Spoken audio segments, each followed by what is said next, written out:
एक सिंपल सा सवाल है, अगर आपके सामने रोड पर एक्सीडेंट हो जाए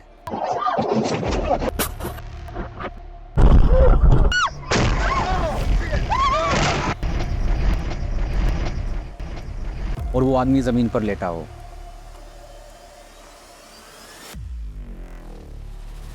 और उसके आसपास लोग खड़े हों और आपके हाथ में मोबाइल हो, आप क्या करोगे? मदद या रिकॉर्ड? आज की कहानी इसी एक फैसले के ऊपर आधारित है। ये कहानी है 18 साल के आरव की और शायद थोड़ी बहुत हम सब की भी।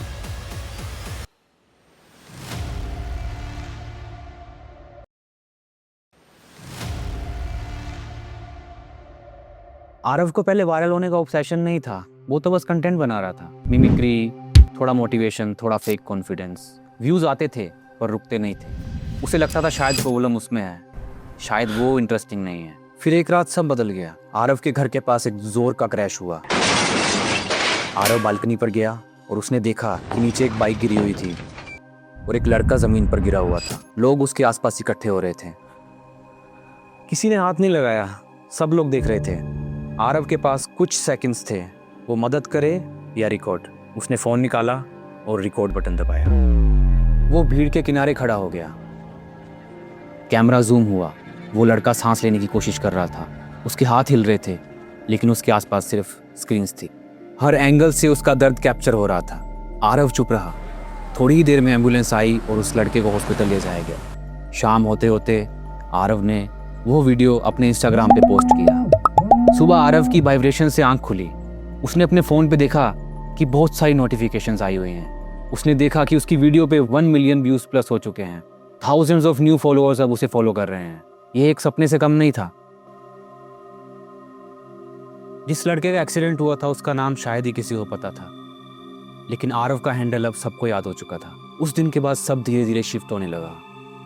सायरन की आवाज़ अब डर नहीं, एक्साइटमेंट लाती थी।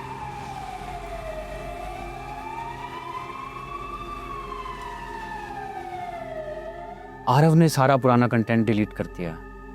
उसकी प्रोफाइल पूरी डार्क हो चुकी थी। पुराने जितने भी पोस्ट थे, स्माइल, फैमिली, रैंडम जॉय, सारी मूवमेंट्स को उसने अपनी प्रोफाइल से डिलीट कर दिया। अब उसकी प्रोफाइल पूरी डार्क हो चुकी थी। उसकी बायो में लिखा था कैप्चरिंग रियलिटी। वो रियलिटी धीरे धीरे एक फॉर्मेट बनती जा रही थी। आरव अब दिन रात हाईवेज, फ्लाईओवर्स, ऐसी जगह पे रहता जहाँ पे एक्सीडेंट के बहुत चांसेस होते थे। वो दिन रात वेट करता, आफ्टर मैथ्स में जाता, जहाँ पे उसे लगता था कि एक्सीडेंट हो चुका है। वहाँ पे जाके कुछ कंटेंट बनाने की कोशिश करता, कुछ वीडियो निकालने की कोशिश करता। अब वो ज़्यादातर रात को बाहर रहता, हाईवेज, ट्रैफिक सिग्नल्स, फ्लाईओवर्स, वो कंटेंट की सर्च में रहता। एक और एक्सीडेंट हुआ। इस बार वो सबसे पहले पहुँचा। एंगल बेटर था, फ्रेम स्टेडी था, व्यूज़ और फास्ट आए। हर वायरल वीडियो के साथ उसका कॉन्फिडेंस बढ़ा और हर ट्रेजेडी के साथ उसकी सेंसिटिविटी कम हुई। फिर एक और रात आई। आरव के घर के पास एक जोर का क्रैश हुआ। इस बार कोई हेजिटेशन नहीं थी। फोन ऑलरेडी रिकॉर्डिंग मोड में था। आरव उठा और क्रैश साइट पे पहुंचा। वहां पे जाके उसने देखा कि एक लड़का लेटा हुआ था। उसने उसकी बॉडी पे जूम किया, फिर थोड़ा और जूम किया। उसने देखा कि वो और कोई नहीं, उसका छोटा भाई रोहन था। आरव के पैरों तले जमीन खिसक चुकी थी। फोन उसके हाथ में कांप रहा था। वीडियो अभी भी रिकॉर्ड हो रही थी, लेकिन आरव अभी एक कंटेंट क्रिएटर नहीं बल्कि एक भाई था। वो चिल्ला रहा था, एम्बुलेंस, कोई बचाओ, मेरे भाई को बचाओ। थोड़ी ही देर में एम्बुलेंस आती है और रोहन को हॉस्पिटल लेके जाया जाता है। जब आरव हॉस्पिटल पहुंचता है तब तक शायद बहुत देर हो चुकी होती है। डॉक्टर बाहर आता है।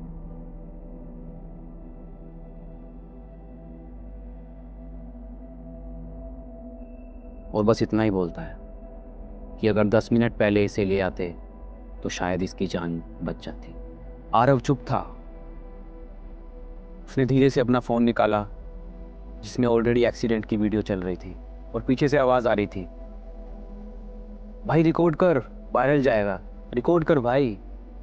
उस दिन आरव ने एक वीडियो बनाई थी जिसकी कीमत उसने अपने भाई से चुकाई। इसलिए अगली बार जब भी फ़ोन उठाओ तो कंटेंट नहीं, इंसानियत रिकॉर्ड करना। शहर में रात वैसे ही चलती रही। कहीं और सायरन बजी, कहीं और किसी ने फ़ोन उठाया, और कहीं और किसी ने मदद करने की बजाय रिकॉर्ड करना चुना। हम सब देख रहे थे।